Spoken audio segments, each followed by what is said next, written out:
예배의 자리에서 이렇게 만나니까 너무너무 반갑고 감사하고 좋습니다. 또 온라인으로 예배드리는 우리 성도님들도 계실 텐데 하나님의 은혜와 평안이 늘 함께 하시기를 주님의 이름으로 축복합니다. 예배 전에 미리 한 10분 전에 내려와서 우리 성도님들하고 같이 이렇게 인사하고 교제하니까 너무 좋아요. 여러분들 좋으시죠? 사람은 이렇게 만나면서 함께 찬양하고 예배하면서 살아야 돼. 살만한 것 같아요. 오늘 이렇게 예배 자리에 오신 여러분들 특별히 더 감사하고 고맙습니다. 이번 주일에도 1, 2, 3부, 4부 예배까지 다 드릴 텐데 이 자리에서 드립니다.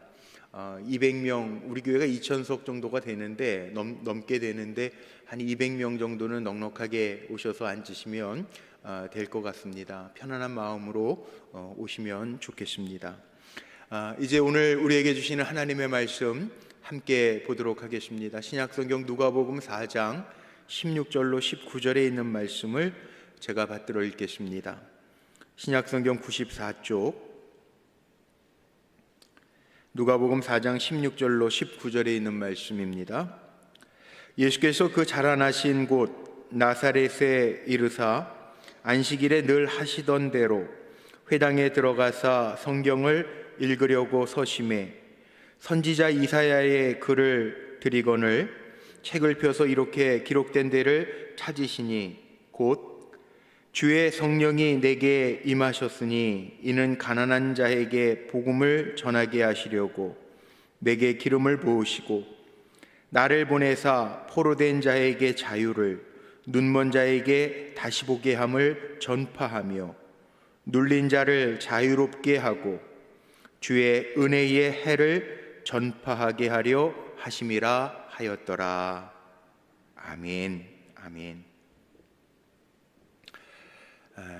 오늘 본문 18절 말씀에 보니까 주의 성령이 내게 임하셨으니 이는 가난한 자에게 복음을 전하게 하시려고 내게 기름을 부으시고 나를 보내사 포로된 자에게 자유를 또 눈먼 자에게 다시 보게 함을 눌린 자에게 자유롭게 함을.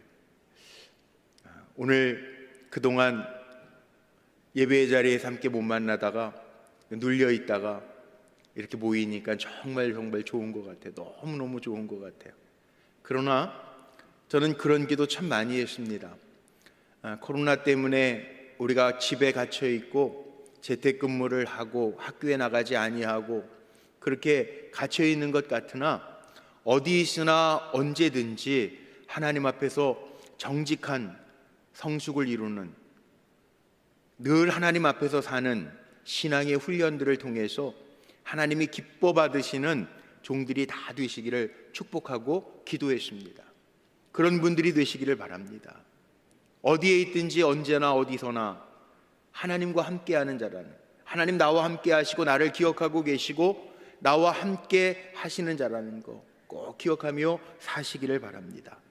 그리고 이렇게 모일 때 아니면 다시 우리가 마음껏 생활할 때에는 그전과 같은 모습이 아니라 이 어려움을 통과한 후에 우리들의 모습은 더 선한 모습으로 하나님 기뻐하시는 모습으로 성장해서 하나님의 기쁨이 되기를 간절히 소망합니다.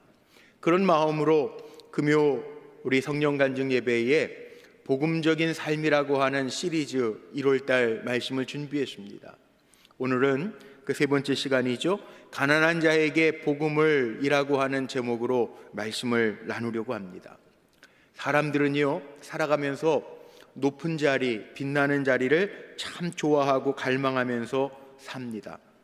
우리 안에 누구나 다 가지고 있는 욕망이에요. 이왕이면 좋은 것, 이왕이면 높은 자리, 이왕이면 남들이 인정해 주는 자리에 서기를 원합니다. 제 안에도 그런 마음이 있는 것 같아요.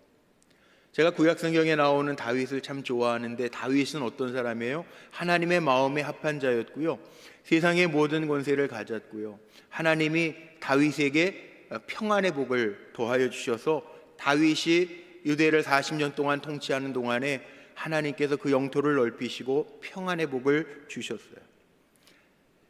사람들이 누구에게나 그런 마음이 있어요. 다윗처럼 하나님 앞에 인정받고 하나님이 높이시고 하나님이 평안케 하시는 삶을 살았으면 좋겠다라고 하는 마음이 누구에게나 있습니다.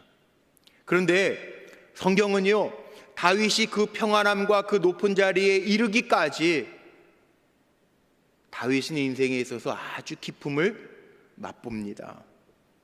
높아지기 전에 그 뿌리가 깊이 하나님 말씀과 하나님의 터 위에 깊이 뿌리를 내립니다. 예전에 제가 기억나요. 1998년 우리 정자동에 우리 불꽃교회에 있을 때 그때 태풍처럼 한번 큰 바람이 지나간 적이 있어요. 분당 생기고 10년이 채 안 된 때였죠. 지금은 분당의 나무들이 아주 아름드리 크게 가로수들이 다 있는데 그 불꽃교회 앞에 가스공사 앞에도 가로수들이 이렇게 언덕에서부터 쭉 내려왔는데요. 새벽 예배 마치고 이렇게 보니까 그 태풍에 밤새 태풍에요. 나무들이 다 쓰러져 있고 뽑혀 있고 그런데 뽑혀 있는 나무들을 보니까 뿌리가 깊지 않더라고요. 아유, 저 뿌리가 저렇게 얕으니까 저렇게 저 바람에 다 뽑혔구나. 나무가 저렇게 바람에 뽑히기도 하는구나. 본 적이 있어요. 그렇죠. 뿌리를 깊이 내린 나무가 높이 성장해야 어떤 바람이 와도 쉽게 뽑히지를 않습니다. 깊어져야 높아진다라고 하는 이야기죠. 안 그러면 송두리째 다 뽑힐 수 있어요. 우리의 삶도 그런 것 같아요. 어려움 속에 다윗처럼 더 깊이 주님 앞에 뿌리를 내리는 것. 요즘과 같은 기간 동안에 지나시면서 어떻게 지나셨어요? 그냥 한숨만 지으면서 지나셨어요? 나를 점검하고 돌보면서 더 주님에게 깊이 뿌리를 내리기를 원하면서 지나셨어요? 마태복음에 보면 사람들은 높아지려고 하는 것만 생각을 합니다. 예수님께서 제자들뿐만 아니라 높아지려고 하는 마음만 가지고 있는 사람들을 향해서 이렇게 마태복음 23장 6절로 7절 말씀에 이야기를 하십니다. 뭐라고 그러셨냐 하면 잔치의 윗자리와 회당의 높은 자리와 시장에서 문안받는 것과 사람에게 랍비라 칭함을 받는 것을 좋아하느니라. 이 말씀은 제자들뿐만 아니라 높아지려고 하는 많은 사람들에게 주님이 주시는 어떻게 보면 경고의 메시지이기도 해요. 우리 안에 그런 마음들이 다 있는데 그거 주님 기뻐하시는 자리가 아니라는 거예요. 가까이 만났교회 김병사 목사님이 요 근래 책을 또 한 권 쓰셨더라고요. 텅 빈 경건이라는 책을 썼는데 거기에 보면 그런 이야기가 나옵니다. 하나님을 의식하는 것이 아닌, 그러니까 하나님을 우리가 의식하면서 신앙생활해야 되는데 하나님을 의식하는 것이 아닌 사람의 관심에만 신경을 쓰는 것이 신앙생활에 있어서 가장 역겨운 것이다. 좀 진한 말인 것 같아요. 좀 어떻게 보면 심하게 표현한 말인 것 같아요. 그런데 우리가 정직한 크리스찬이라고 하는 것, 하나님 앞에서 정말 나의 나됨, 내가 하나님의 자녀됨을 늘 기억하면서 어디에 있든지 누가 보든지 안 보든지 홀로 있든지 어디 감추어져 있든지 내 삶이 늘 성장하고 성숙하고 하나님 보시기에 흠없는 것을 이루어가는 것이 경건이라는 거예요. 사람 의식하면서 산다면 그거는 텅 빈 경건이라는 얘기예요. 과한 표현일 수 있겠지만 그 표현 가운데 그 진심이 느껴지더라고요. 하나님 앞에서 진실하게 우리가 살자라고 하는 그 마음이 느껴지더라고요. 그러면서 그 김병삼 목사님 그런 얘기를 하더라고요. 언제나 예의, 사람이 지켜야 할 예의와 인간의 욕심과 늘 미묘하게 갈등한다는 거예요. 예를 들면 관례에 따라서 어디 상석에 앉아야 될 때도 있다는 거예요. 거기 사양하면 다른 후배들이나 다른 목사님들이 불편해하기도 할 때, 야 이거 그럼 어떡하지? 성경적으로 보면 높은 자리에 앉지 말려고 그랬는데 무조건 사양하는 것만도 옳은 건 아니지 않을까? 그런 고민이 되더라는 거예요. 그러면서 얻은 답이 뭐냐 하면 높은 자리에 앉는 것, 그것이 문제가 아니라 그 자리만 관심 갖고 그 자리만 좋아하는 것, 이것이 문제라고 하는 것을 깨달았다는 거죠. 그렇습니다. 가만히 생각해 보면요, 우리 안에도 다 있어요. 더 나은 자리, 더 좋은 자리, 더 빛나는 자리, 그 자리 찾아가고 싶은 마음이 다 있어요. 그런데 성도들이 정말 가야 할 곳은 빛나는 자리, 높은 자리, 사람들이 인정하고 박수 쳐주는 자리가 아니라 우리가 정말 가야 할 자리는요, 하나님의 관심이 집중되어져 있는 자리에 우리가 찾아갈 수 있어야 돼요. 그걸 우리는 다른 말로 사명의 길이라고 이야기를 하죠. 다윗이요, 높임받은 것만 우리는 생각하고 다윗 그러는데, 다윗은 도망도 다녀보고요, 배반도 당해보고요, 버림도 당해보고요, 모함도 당해보고요, 심지어는 죽을 고비도 당해봅니다. 그 시간들이 다윗을 더 깊게 만들었다는 거죠. 더 깊게. 우리나라에 몇 번 왔던 아주 미국의 지금 생존해 있는 아주 유명한 맥글레스라고 하는 사람과 레너드 스윗이라고 하는 신학자가 있습니다. 우리나라에 몇 번 다녀갔어요. 근데 이 신학자들이 어제인가요? 국민일보에 나왔어요. 한국 우리 성도들에게 보내는 희망의 메시지. 그래서 이 맥글레스와 레너드 스윗이라고 하는 아주 유명한 그 신학자들이 희망의 메시지를 보내주는 이야기가 국민일보 기사에 났더라고요. 거기 그렇게 얘기합니다. 이 어려운 시기에 더 현명해지고 강하게 하시는 그 은혜의 역사가 더 넘치기를 축복합니다. 그리고 메시지를 보냈더라고요. 한국 성도들을 향해서. 그렇죠. 어려운 시기 다 지금 세계가 겪고 있어요. 그런데 이 어려운 시기가 그냥 끝나는 것이 아니라 이 어려운 시기에 우리가 믿음 안에서 더 현명해지고 하나님 우리에게 주시는 은혜의 깊이를 더할 수 있다면 이 어려운 것이 어려운 것만 나쁜 것은 아니라는 거예요. 그래서 이 코로나 기간에 아마 우리 성도님들 이렇게 전화 신방도 하고 가끔가다 찾아오셔서 만나는 우리 성도님들, 권사님들 뵈면 그런 고백들 참 많이 하세요. 성경 많이 읽고 벌써 코로나 기간에 오독하신 분도 계시다. 오독 5번 성경을 읽으셨대. 근데 그냥 빨리 읽는 거 속도 그게 중요한 게 아니고 말씀을 읽으면서 하나님 나에게 깨닫게 하시고 영적으로 도전을 주시고 나를 깊게 하시는 그 뜻들을 잘 발견해낼 수 있는 거, 그게 중요하다는 거죠. 우리는 높음만 생각하는데 그 높음보다는 하나님이 보시는 거, 내가 정말 주님의 말씀과 터전 위에 깊이 뿌리를 내리고 있는지를 늘 점검해 봐야 된다라고 하는 사실입니다. 그러면서 삶의 모습이 변해가야 돼요. 성장해가야, 성숙해가야 돼요. 최근에 제가 읽은 책 가운데 나이 들매 신학이라고 하는 책이 있어요. 폴 스티븐슨이라고 하는 분이 썼는데 이게 영어 원서로는 Aging Matters라고 하는 책이더라고요. 나이 들매 신학. 거기에 보면 아주 또 재밌는 단락이 하나 나옵니다. 어떤 이야기가 나오냐 하면 우리가 보통 나이 들면 다 노인 그러는데 그렇지 않다는 거예요. 나이 들매 신학이니까 대략 향기가 나죠. 노인과 어르신이 있다는 거예요. 어르신. 노인하고 단순히 노인하고 어르신이 있다는 거예요. 정말 인생의 선배되는 연세 나이 들수록 정말 어르신이네. 그 차이가 뭔지 아세요? 노인은요, 자기만 생각하는 사람이 노인이라는 거예요.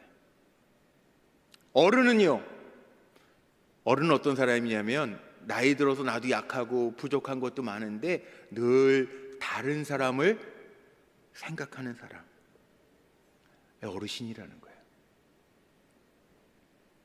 노인이 되고 싶으세요? 어르신이 되고 싶으세요? 다 어르신 되고 싶죠. 다른 사람은.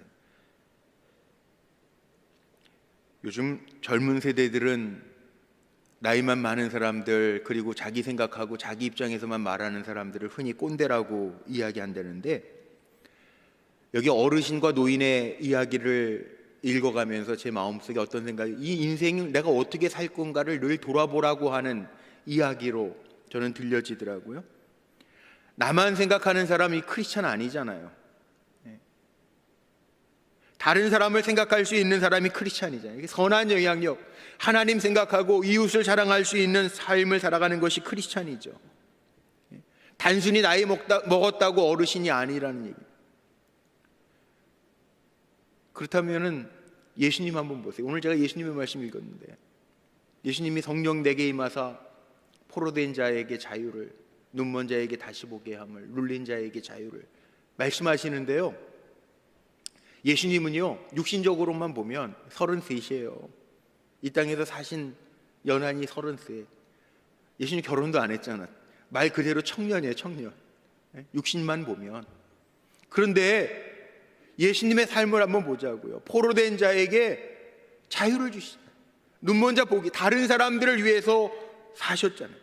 예수님은 가장 어르신이죠, 어떻게 보면. 예수님이 생각해주는 다른 사람들이 누굽니까? 오늘 말씀 속에 보니까 이게 복음인데요, 오늘 말씀 속에 가르쳐요. 가난한 사람에게 복음을 전하러 왔다는, 가난한 사람 복음을 전하러 왔다는. 그런데 이 말씀은 오늘 본문에 그렇게 나옵니다. 이사야 선지자의 글에, 그래서 이사야서 61장 1절 2절에 나오는 말씀이에요. 거기 뭐라고 나오냐면, 주 여호와의 영이 내게 내리셨으니 이는 여호와께서 내게 기름을 부으사 가난한 자에게 아름다운 소식, 복음이죠, 전하게 하려 하심이라. 나를 보내사 마음이 상한 자를 고치시며. 이 가난한 자라고 하는 거 보면, 여기 이사야서 61장에 예수님이 읽으셨던 말씀에 보면 가난한 자는 누구냐 하면 마음이 상한 자라는 거예요. 이게 원어적으로 보니까요 그렇게 나와 있더라고요. 던져져서 깨진 사람, 세상의 문제 때문에 부딪혀서 깨진 사람, 마음이 상한 사람이라는 거예요. 깨진 사람, 회복 불가능한 인생, 그런 사람들에게 아름다운 소식, 예수님도 성령이 내게 임하사 가난한 자에게 복음을 주러 오셨다라고 하는 말씀 하시는 거죠. 보통 사람들이 살아가면서요, 잘 나가는 사람, 잘난 사람, 있는 사람과 좀 잘 지내볼까 그런 생각을 하죠. 그런데 예수님은 반대예요. 혁명이죠, 혁명. 못난 사람, 깨어진 사람, 여기 오늘 성경에 그대로 표현하면 포로된 사람, 눈먼 사람, 눌린 사람, 그런 사람에게 주님이 역사하셨다.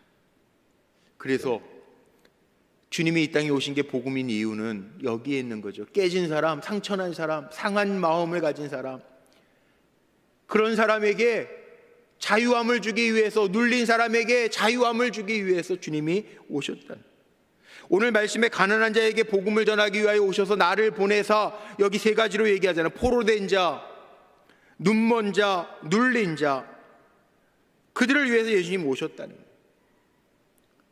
자, 그렇다면 우리도 복음적인 삶이란 주님 따라가는 삶을 살아가는 사람을 우리가 복음적인 삶을 산다라고 이야기하는데 어떻게 살아야 될까요? 먼저 보세요. 포로된 자에게 자유를, 포로된 자가 누굽니까? 지금 시대에 포로된 자, 뭐 지금 전쟁해가지고 포로가 있어요? 인생에 있어서 자기 자신을 잃어버리고 엉뚱한 거에 끌려다니는 사람이 포로된 자잖아요. 이 포로라고 하는 개념 아시잖아요. 이스라엘 백성들이 바벨론에게, 아수르에게 넘어가서 포로가 되잖아요. 종살이 하잖아요. 이스라엘 백성들이 애굽에 내려가서 요셉 모르는 왕들이 생겨질 때 종살이 하잖아요. 이게 포로예요. 엉뚱한 거에 끌려 사는 사람들이 포로가 된 사람. 요즘 흔히 부모님들 가운데 그런 분, 자식, 아들이 그냥 게임만, 학교 안 간다고 게임만 해요. 그 뭐예요? 게임에 포로된 거죠. 에어른 할 거 없이 요즘에 스마트폰 시대라 전철 한번 타보면요, 다 그냥 스마트폰에다 하루 온종일 그러고 살아요. 스마트폰에 포로가 된 거예요. 물론 요즘엔 그런 사람들 이렇게 많지는 않습니다만 알코올에 포로된 사람, 술 중독된 사람들이 있어요. 도박에 포로된 사람도 있고, 뭐 이렇게 어렵게 세상에 죄악된 것 말고도 미운 마음의 포로가 돼가지고 어느 것 하나 예쁘게 보지 못하고 그 미운 마음의 포로가 돼서 그 사람 볼 때마다 견딜 수 없는 마음 때문에 힘들어하는 분들도 있더라고요. 교회 안에도 있어요. 그럼 포로 아니에요? 내 힘으로 살 수 없고 주님 의지해서 주님 주시는 성령의 능력으로 살 수도 없고 엉뚱한 거에 끌려 산다면 포로된 자잖아요. 근데 문제는 뭐예요? 진짜 포로된 사람들은요, 자기가 포로인지도 모르고 그게 잘하는 줄 알고 살아요. 아이들 흔히 그렇게 표현해요. 엄마들이, 우리 교회도 그런 어머니들 계시잖아요. 엄마들이 야 그거 안 돼, 그거 나중에 공부 다 하고 하루에 1시간씩. 그래서 어린아이들하고는 부모가 이렇게 한 시간만 뭐 이렇게 시간 계약. 근데 애들은 뭐라 그래요? 엄마 좀 내버려둬. 냅둬. 그런데 자기 내버려 두라는 거예요. 포로된 걸 몰라요. 내가 뭐에 이끌려서 사는지를 몰라요. 그리고 기쁨도 잃어버려요. 정말 살아야 될 가치도 다 잃어버리고 살아요. 그리고 다른 것 갈망하지 아니하고 그거에만 매달려서 살아요. 이 포로잖아요. 예수님은 오늘 말씀 속에 보니까 포로된 자에게 자유를 주시기 위하여 오셨다는 거예요. 예를 들면 엉뚱한 거에 매여 있는 사람에게 참된 해방을 주러 오셨다는 거예요. 근데 그 방법이 뭡니까? 그 방법은 오늘 18절 시작하면서 분명하게 예수님도 주의 성령이 내게 임하였으니, 주의 성령이 내게 임하였으니, 하나님의 영이 예수님에게 임하고, 이게 영의 공식이죠. 우리도 내 힘으로 안 되잖아요. 그래서 우리가 성령 충만함 구해야죠. 오늘도 구하고 내일도 구하고. 왜? 성령의 충만함이 아니고는 우리에게 이길 힘이 없으니까. 예수님 그 얘기 하시는 거예요. 주의 성령이 내게 임하였으니, 주님도 이 땅에 오셔서 복음을 전파하시고 포로된 자, 눈먼 자, 눌린 자들을 해방시키시는데 그 공식은 성령의 능력을 통해서 이기게 하신다. 성령으로 말미암아 포로된 자들을 자유케 하신다. 그래서 혹 우리도 살아가면서 엉뚱한 거에 포로되면요, 또 자녀들 보면서 엉뚱한 거에 묶여 있으면요, 우리가 축복하면서 기도해야 할 때 기도는 뭐냐 하면 하지 못하게 해주세요, 이게 아니고요, 하나님 내 사랑하는 아들에게, 내 아무개에게, 나에게 성령의 능력을 더하여 주셔서 끊을 거 끊고 헤어나와야 될 거 나올 수 있도록 주님이 도와주세요. 성령으로 충만하게 해주세요. 그것만이면 됩니다. 우리가 그 역사를 기대하면서 구해야죠. 방법은 성령의 역사예요. 성령의 능력이에요. 두 번째는 눈먼 자에게 다시 보게 함을. 눈먼 자는 누구예요? 눈먼 자. 뭐 요즘에 다 장님 볼 수 없는 소경들 눈먼 자라 그래요. 아니에요. 이 성경에서 말하는 거는 육신적인 소경이 아닙니다. 잘못 보는 자, 관점이 다른 사람. 봐야 될 걸 못 봐요.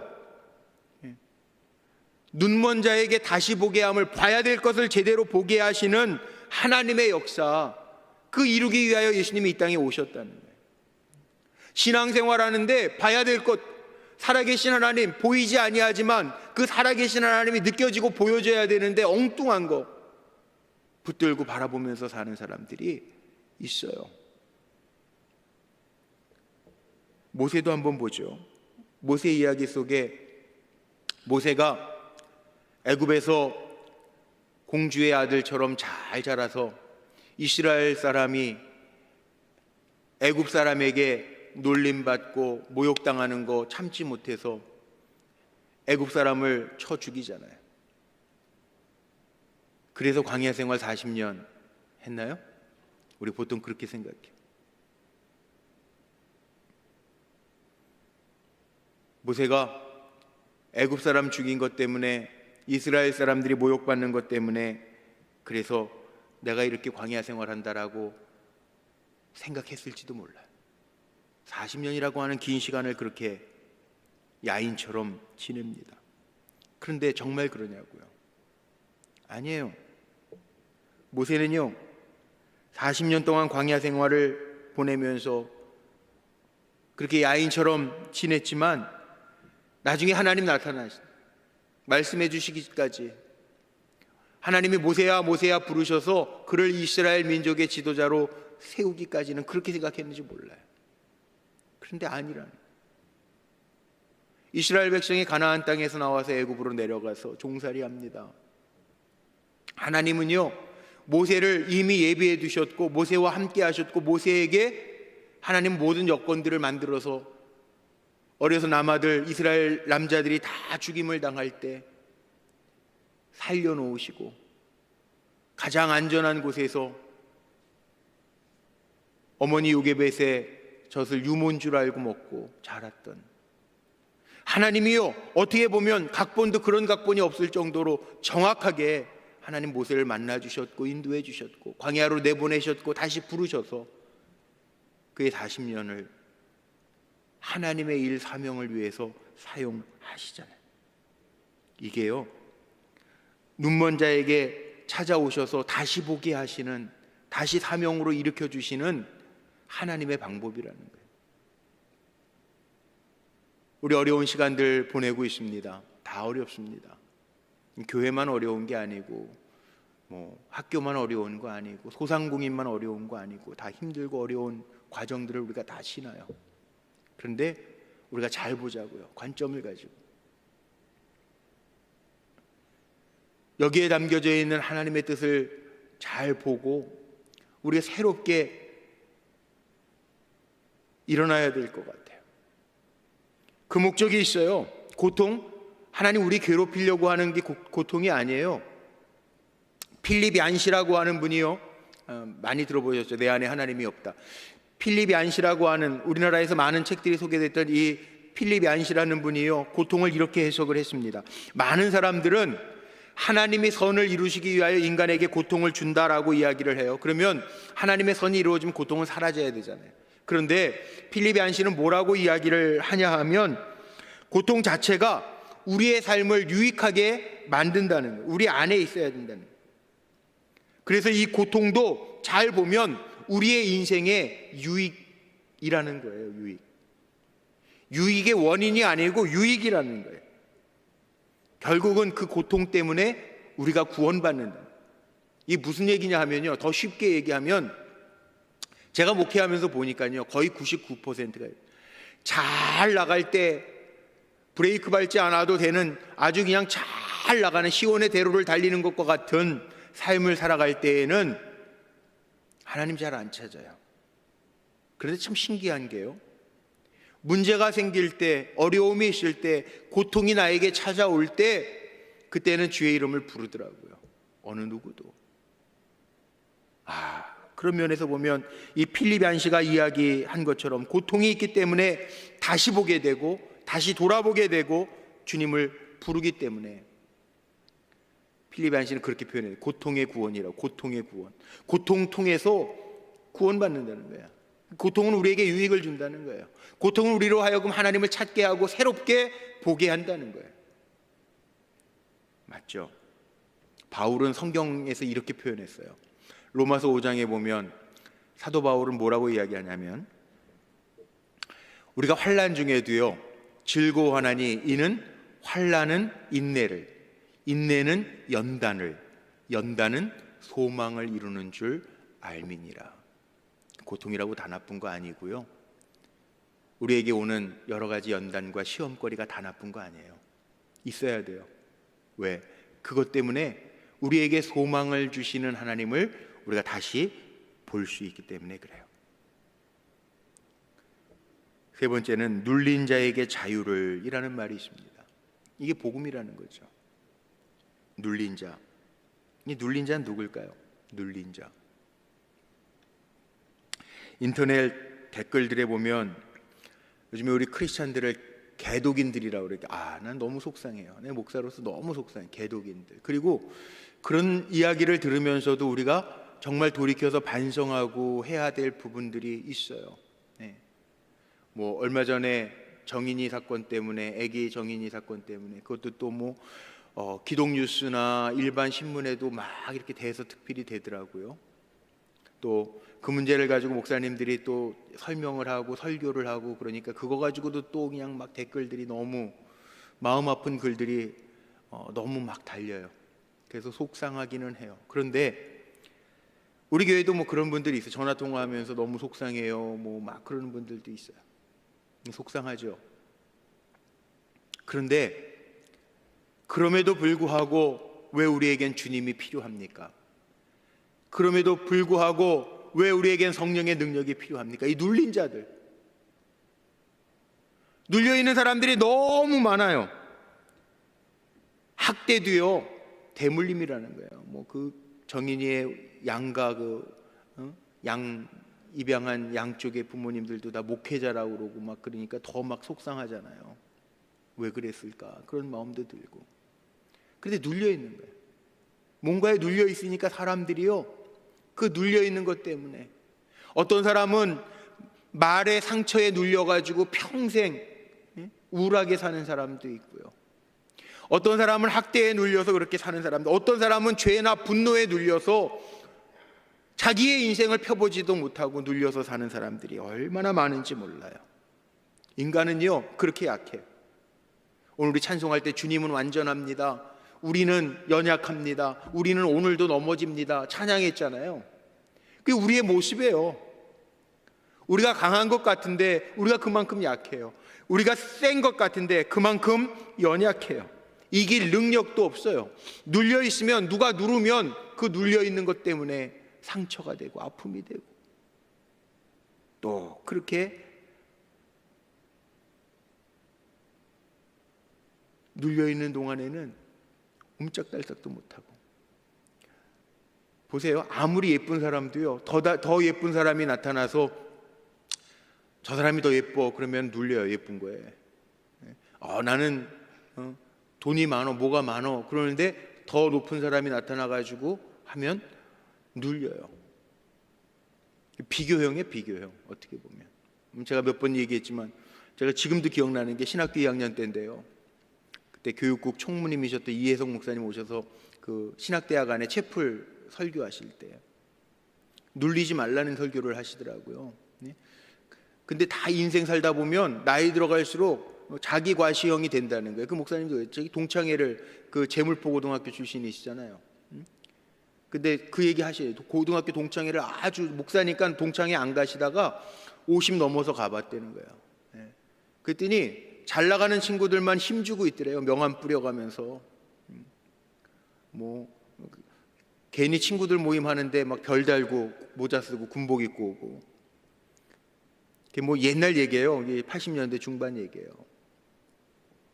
근데 다른 친구들이 다 눌려 있더라는 거예요. 그 목사님이 이 친구들 기 좀 살려주고, 자기는 목사니까 조금 정말 주님의 마음으로 좀 세워주고 싶은데 다른 친구들 오랜만에 만나가지고 막 명함 돌리고 자랑하고 그러니까 다 눌려 있으니까 그러면 안 되겠지만, 목사님 그랬어요. 야, 너는 별 한 개 가지고 뭘 그러냐. 그 당시에 뭐 저기 5공화국 시절에 다 이게 막 자기네들끼리 별 주고받으면서 별 막 하나에서 4개씩 띄고 그러는데 이제 별 하나 달고 뭘 그렇게 자랑하고 그러냐. 그리고 그랬대요. 그 다음에 뭐 자기 사장이라고 무슨 명함 주고 막 그러니까 이거 무슨 회사냐 처음 들어보는데. 그러니까 다른 눌려있던 친구들이 막 그냥 명함 뿌리고 막 그랬던 친구들에게 눌려있던 친구들이 조금 얼굴에 회색이 돌더라는 얘기를 하더라고요. 이게 비교형이에요, 비교형. 우리가 위만 바라보고 뭐 잘 나가는 것만 바라보고 나를 보면, 세상을 보면, 나를 보면 아무것도 아닌 것처럼 눌려있죠. 그 눌린 것 때문에 얼마나 힘들게 열등감, 소외감 느끼면서 사는 사람들이 많이 있습니까? 아니라 주의 복음은 뭡니까? 눌린 자에게 자유함을 준다는, 포로된 자에게 끊을 수 있는 힘을 주신다는. 주님이 이 땅에 눈먼 자를 다시 보게 하고 눌린 자, 포로된 자에게 자유함을 주기 위하여 오셨다. 이게 복음이라는 거예요. 오늘 우리가 눌려 있는 게 뭐예요? 비교하면서 눌려 있는 게 뭐예요? 오늘 기도하면서요, 우리 사랑하는 성도님들에게 진정한 우리를 자유케 하시고 다시 보게 하시고 다시 일으켜 세워주시는 그 주님의 손길들을 보고 일어날 수 있는 성도님들이 되었으면 좋겠어요. 이카부족 얘기, 제가 읽던 책 중에요, 재밌는 글을 하나 읽었는데 이 말씀 교훈 삼아 전하면서 말씀 마칠게요. 이카부족이라고 아주 아프리카 조그만 부족인데요, 선교사들이 들어가서 복음을 전했다는 거예요. 복음을 전하는데 많은 이 부족 사람들이요, 예수 믿고 나서 변화되기 시작했어요. 나쁜 습관도 버리고, 부족들이 가지고 있는 나쁜 습관도 버리고 하나님이 원하시는 삶을 살기 시작했어요. 그리고 교회가 생겼어요. 사람들이 변하면서 하나님을 예배한 부족들, 이카 부족이 하나님을 예배하는 예배당이 생겼어요. 이제는 예배당도 생기고 조직들이 생겨야 되니까 교회 안에도 지도자들이 생겨야 되니까 지도자를 뽑기로 했어요. 선교사님이 물어봤대요. 부족원들을 다 모아놓고, 여러분 누구를 지도자로 세울까요? 그랬더니 우리 중에는 지도자 자격이 될 만한 사람이 아무도 없습니다. 그렇게 사람들이 얘기하더라는 거예요. 선교사님이 그럼 좋습니다. 왜 자격이 없는지 한번 보죠. 그리고 질문을 했대요. 여기에는 술 먹는 분이 계십니까? 부족들이 몇 사람이 들더라. 거짓말하는 분이 있습니까? 게을러서 일 안 하고 여인들만 내보내서 일하는 사람이 있습니까? 다 손들더라. 많은 사람들이 역력하게 손들더라는. 선교사님이 다시 질문을 했대요. 그럼 제가 다시 여러분들에게 질문을 던져보겠습니다. 여러분 중에 거짓말은 했었지만 이제 더 이상 거짓말 안 하기로 작정하신 분 계십니까? 그러니까 몇 사람이 들더래요. 술을 먹는 분들이 있었는데 예수 믿고 술 안 먹기로 한 분들이 있습니까? 그랬더니 또 몇 사람이 들더래요. 게을러서 일 안 하고 여인들만 일 시키고 부려먹는 사람들, 그렇게 안 하는 사람들이 있습니까? 그러니까 몇 사람이 또 들더래요. 선교사님이 그랬대요. 그럼 됐습니다.